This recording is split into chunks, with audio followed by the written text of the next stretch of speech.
Trash inheriting trash, our billionaire father had sneered, tossing us the rusty key to Grandpa's rotting Appalachian shack while he absorbed the rest of the $4 million estate. He thought he was condemning his disowned children to freeze to death in the wilderness. He had no idea he was handing us the very weapon needed to destroy his empire. My starved, freezing fingers trembled as the iron crowbar finally snapped the brass padlock on the military-grade vault, hidden beneath the cabin's intricate mahogany floorboards.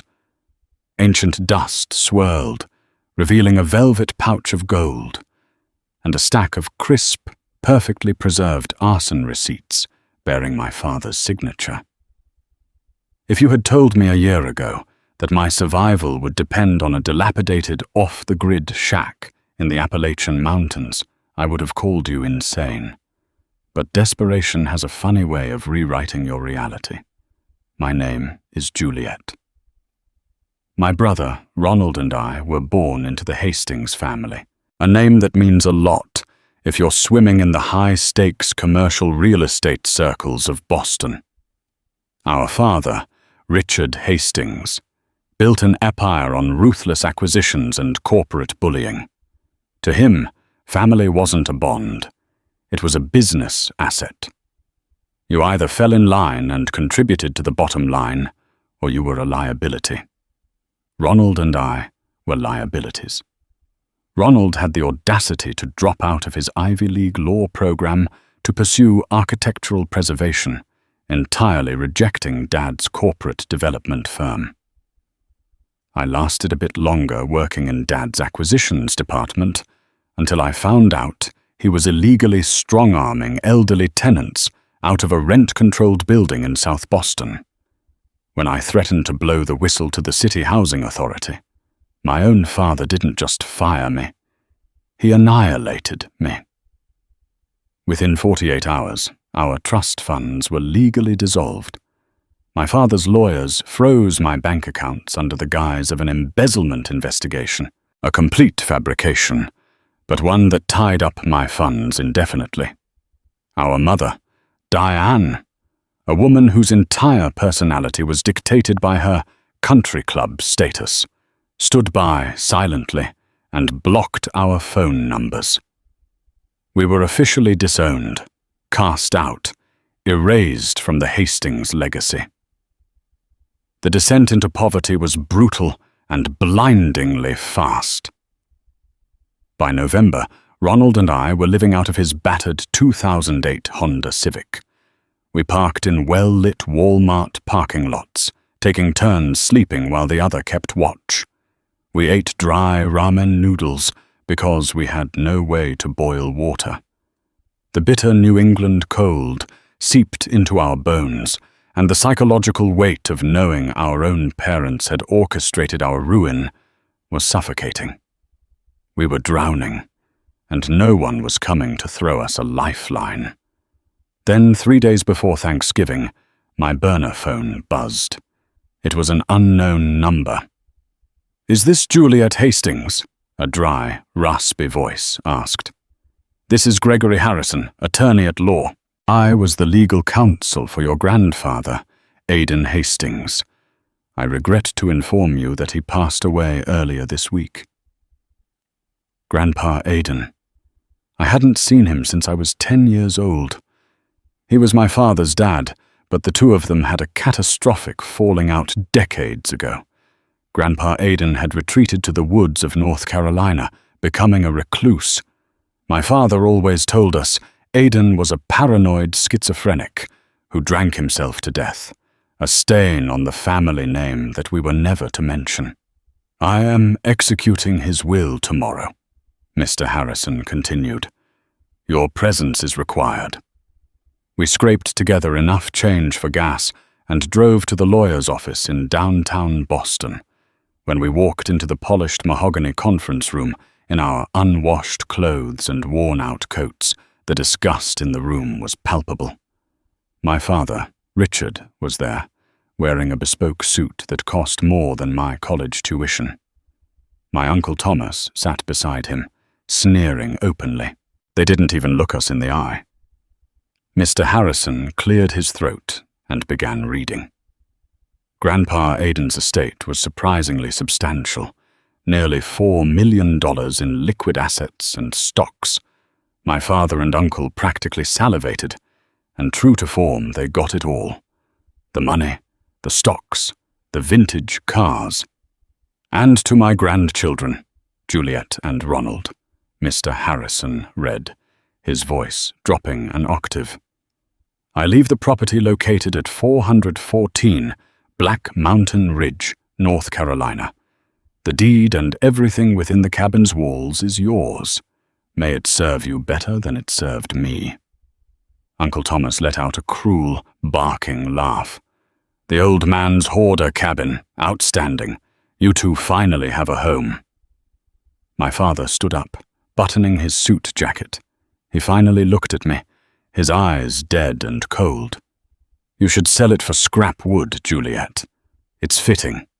Trash inheriting trash. They walked out, leaving us with a manila envelope. Inside was a crumbling, yellowed deed and a heavy, rusted iron key. We were heartbroken.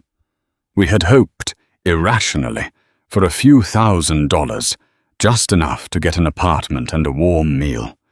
Instead, we inherited a worthless, rotting shack in the middle of nowhere. What do we do?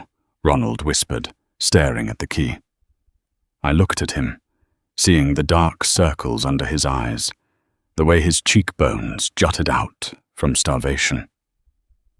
We drive to North Carolina, I said. At least it has a roof.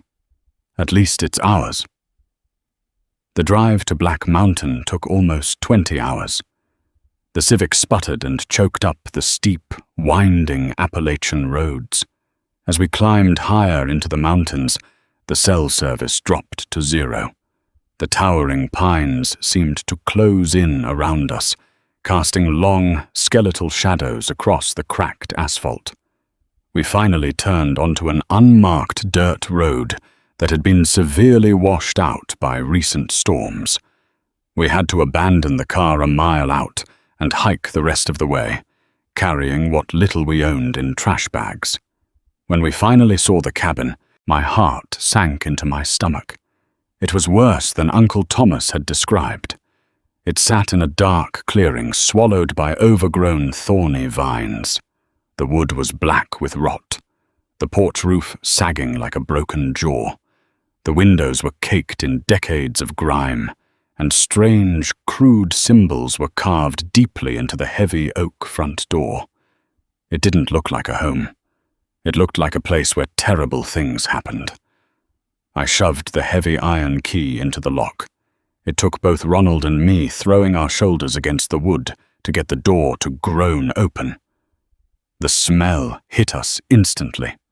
A suffocating wave of mildew, dust, and something sharply metallic, like dried copper. We stepped inside, coughing, waving away the thick cobwebs. The interior was a nightmare. Grandpa Aiden hadn't just been a recluse. He was obsessively paranoid.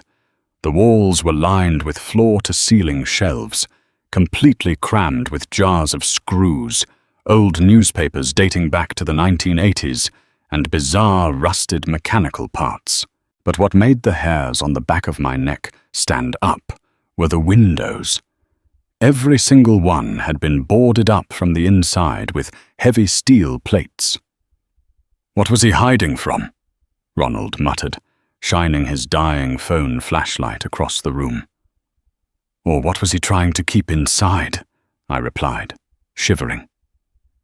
We spent the first night huddled together on a disgusting moth-eaten mattress we found in the corner. I barely slept.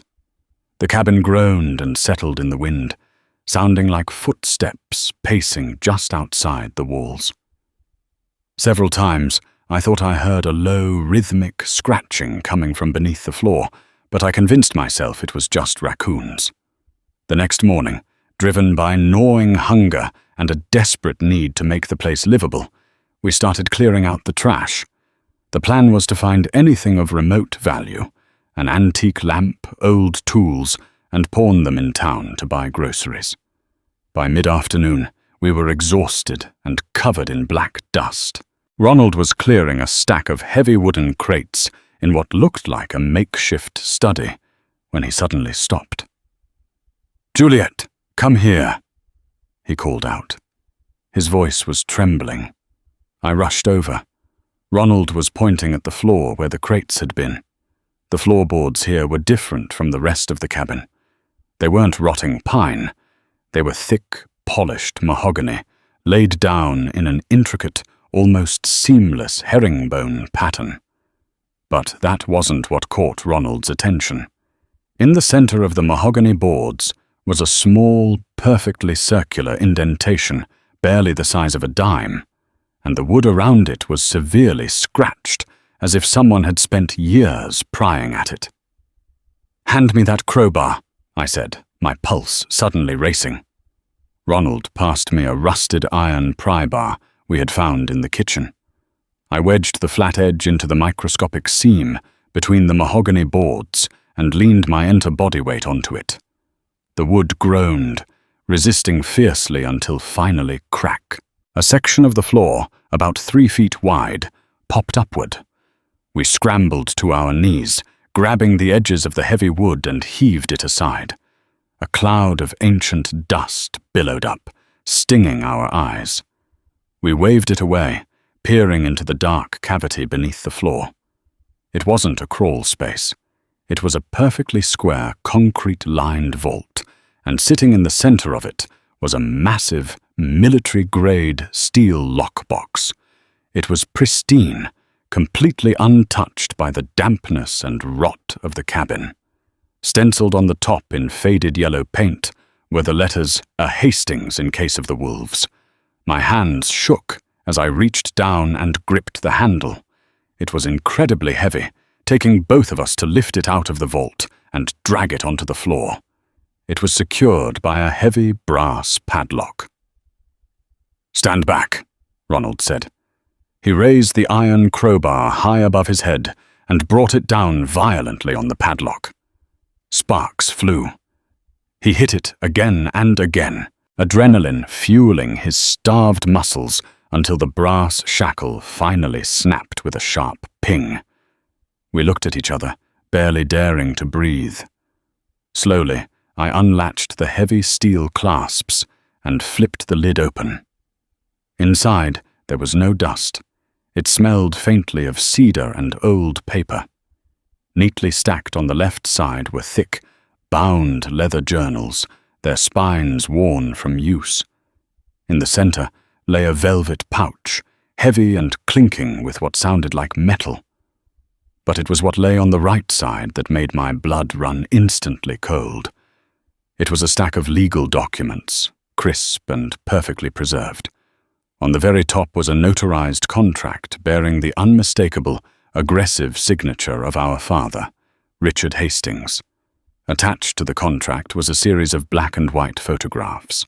I picked up the first photo with trembling fingers. It was a picture of our father, looking much younger, standing in front of a burning building. Handing him a thick briefcase was a man I didn't recognize, but the insignia on the briefcase was one I knew all too well. It was the logo of the criminal syndicate that ran the underground ports in Boston. Beneath the photo was a handwritten note in Grandpa Aiden's erratic scrawl. Richard burned the South Side tenements.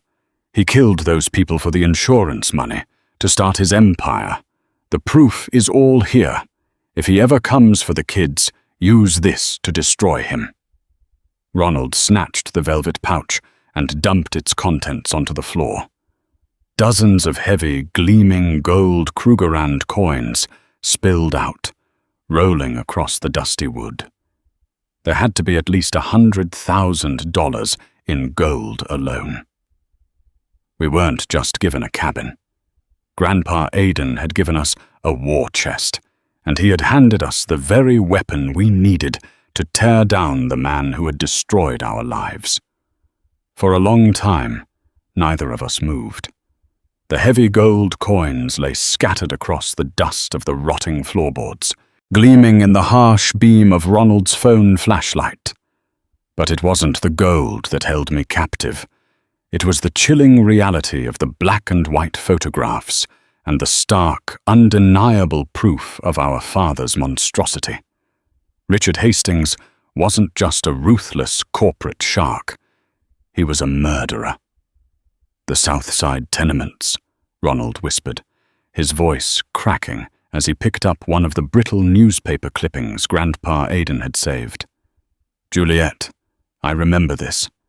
I was just a kid, but it was all over the news in the late 90s. The police ruled it an electrical fault. 14 people died. 2 of them were children." I grabbed the ledger from the lockbox and began flipping through the crisp pages. Grandpa Aidan had documented everything with obsessive, terrifying precision. According to his notes, our father's real estate firm was completely bankrupt in 1998.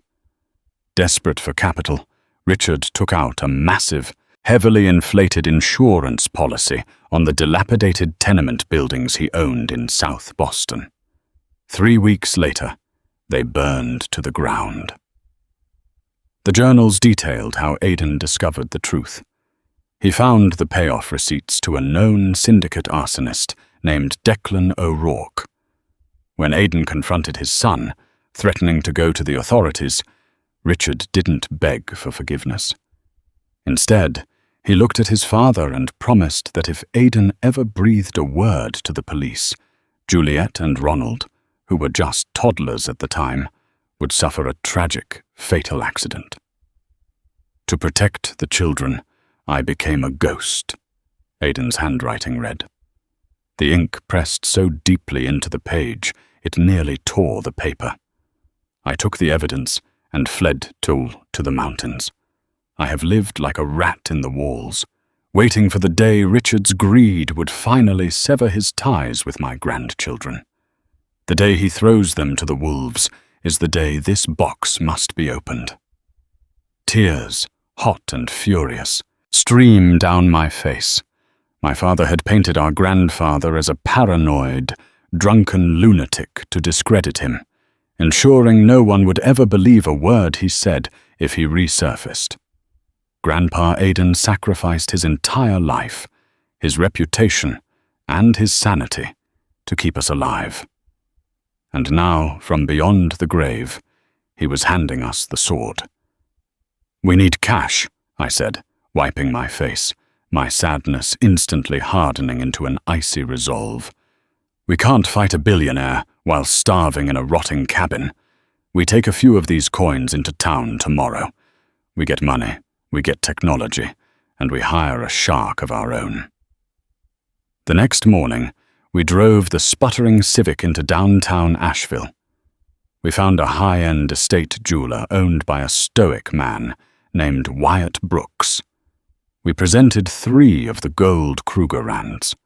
Wyatt tested the purity, his eyebrows raising slightly, before handing us an envelope containing $5,800 in crisp $100 bills. It was more money than I had seen in 6 months. First, we bought a hot meal, steaks and baked potatoes that tasted like absolute heaven after weeks of stale ramen. Then, we hit a Best Buy, purchasing 2 high-performance laptops, encrypted hard drives, and secure burner phones. Finally, we checked into a clean, heavily secured extended stay motel on the edge of town. The motel room became our war room. We spent 72 hours straight digitizing every single document, photograph, and journal entry. We created multiple encrypted backups, storing them on hidden cloud servers and physical drives. We knew we couldn't just take this to the local Boston police. Our father owned the city. He had judges, police captains, and politicians in his back pocket. We needed the federal government. More specifically, we needed someone who hated Richard Hastings as much as we did. Ronald found him. Nathaniel Reed.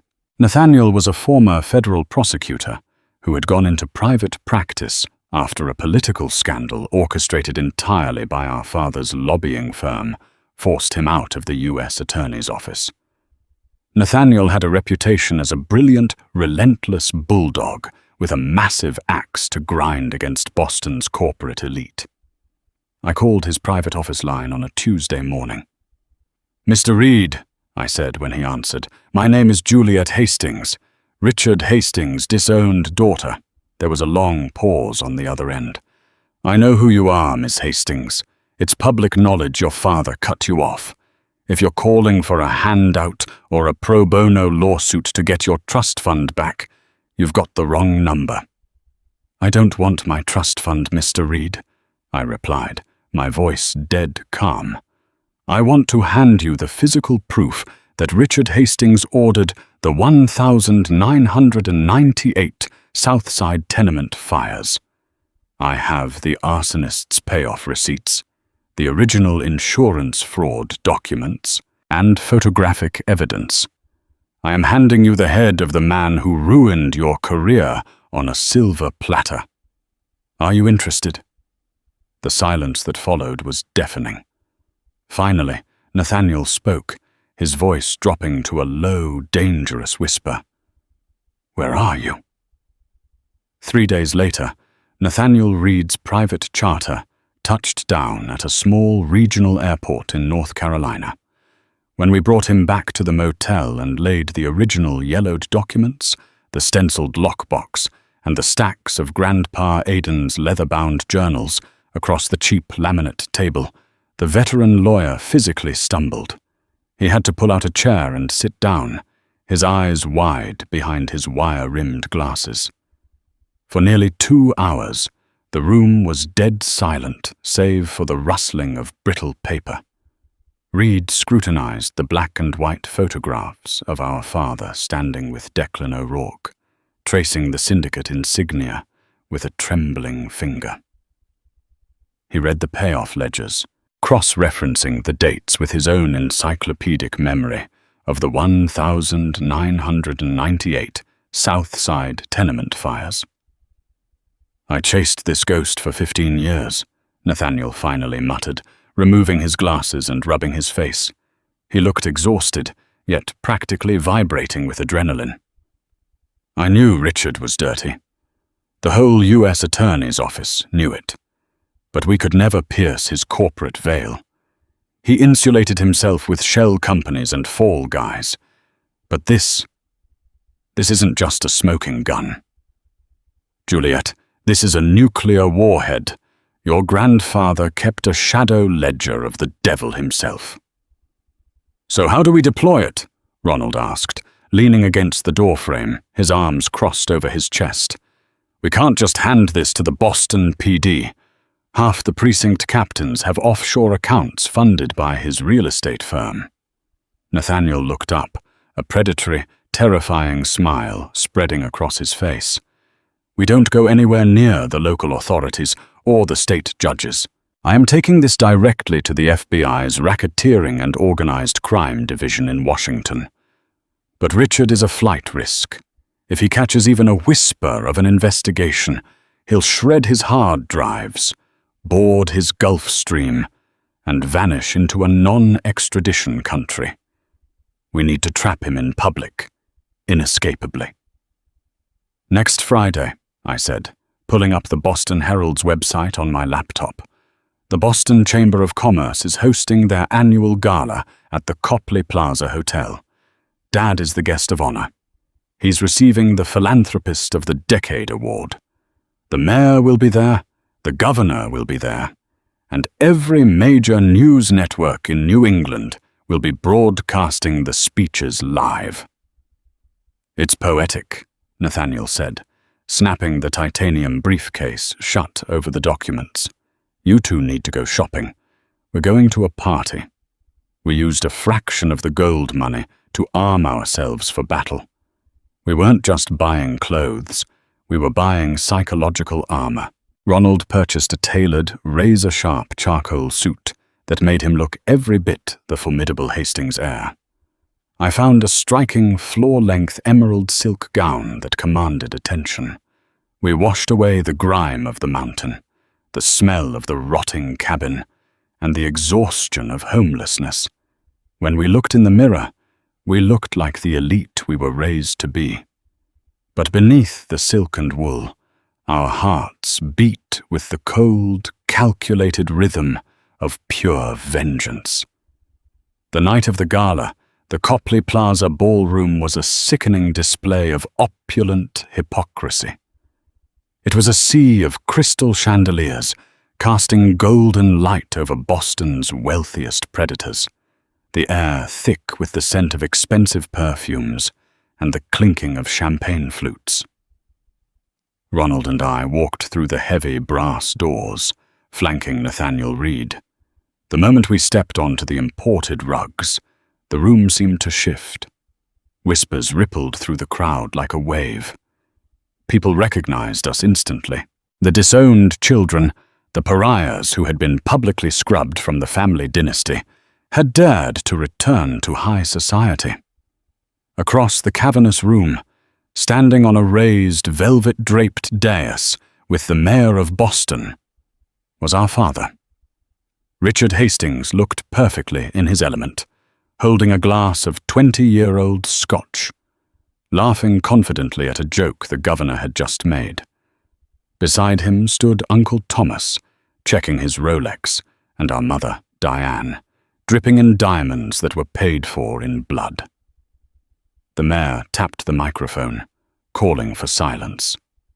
"Ladies and gentlemen, tonight we honor a man whose integrity and commitment to this city have reshaped our skyline."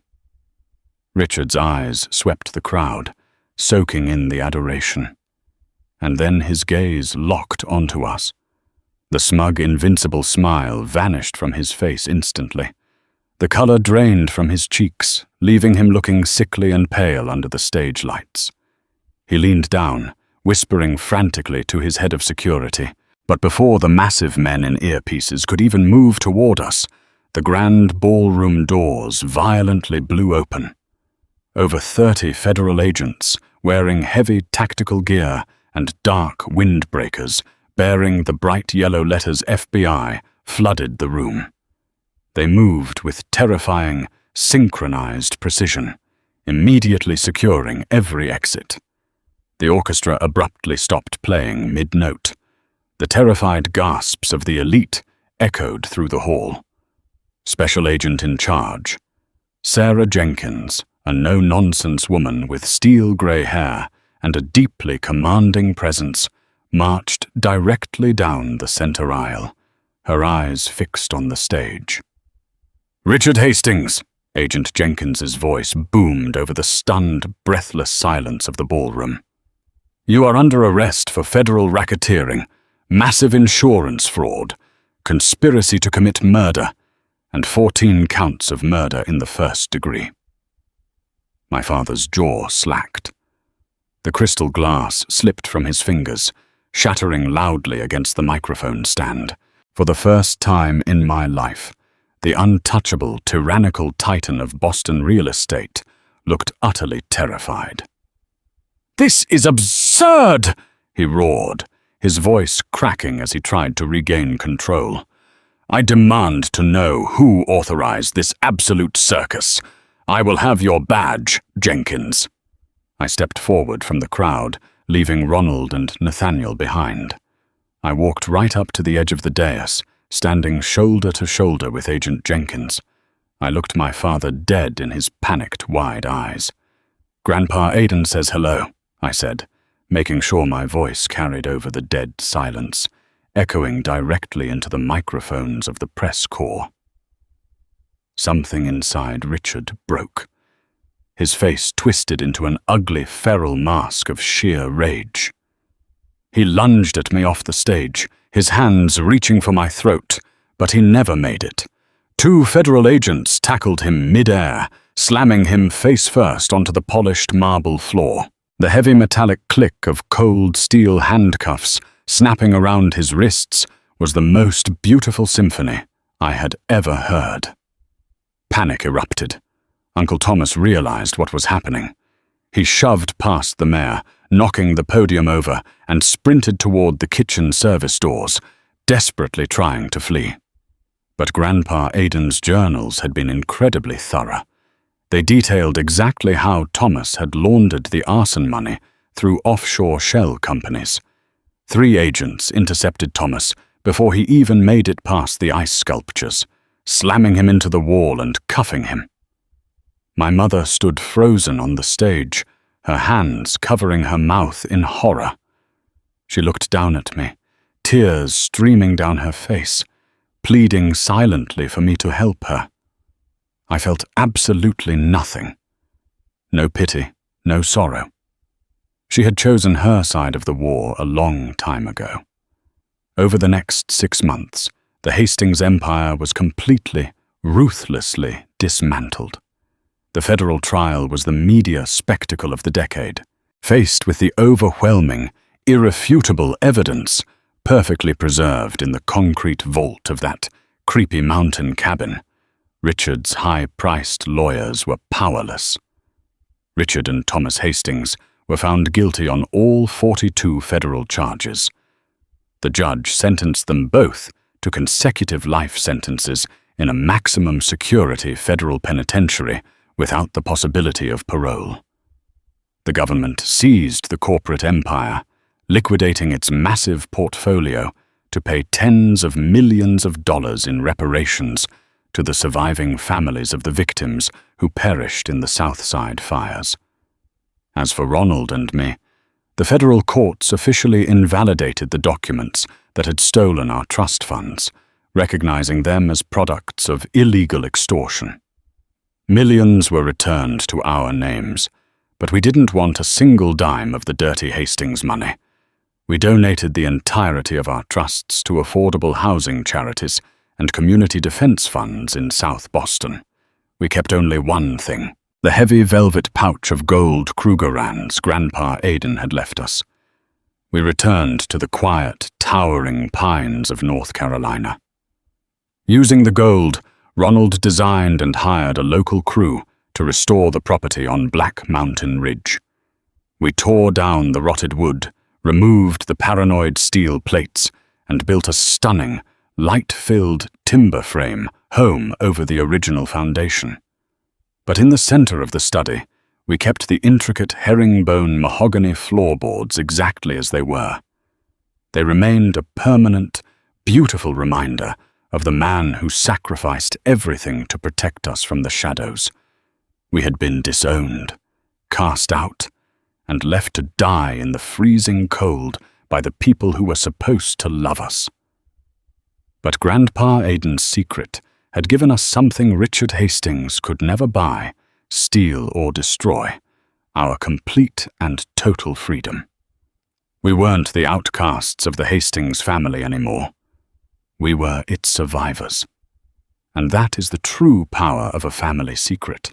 We went from starving in a car to bringing down a billionaire empire, all thanks to a hidden lockbox beneath the floorboards. If you were captivated by this intense, real-life story of betrayal and revenge, please hit that like button and subscribe to the channel. Drop a comment below. Would you have kept the gold or turned it all in? Share this video and stay tuned for our next incredible story. Hi, my name is Quang Vinh, the owner and manager of Royal Whispers. After watching the video, Disowned, we opened Grandpa's creepy cabin. The floorboard treasure saved our lives. I'd really like to know what you think. How did this story make you feel? What stayed with me most was the feeling of resilience. The store's story begins with loss and uncertainty, but it gradually becomes a reminder that hope can appear in the most unexpected places. Sometimes what looks forgotten or abandoned can hold the key to a completely different future. One gentle lesson I took from this story is that perseverance matters, especially during difficult seasons of life. When things seem stacked against us, continuing to move forward can open doors we never expected to find. What part of the story surprised you the most? And do you think the real value was the treasure itself or the journey that led to it? Thank you for spending time with Royal Whispers. If this story meant something to you, feel free to share your thoughts in the comments, and maybe like or subscribe for more stories about family hidden secrets and unexpected second chances.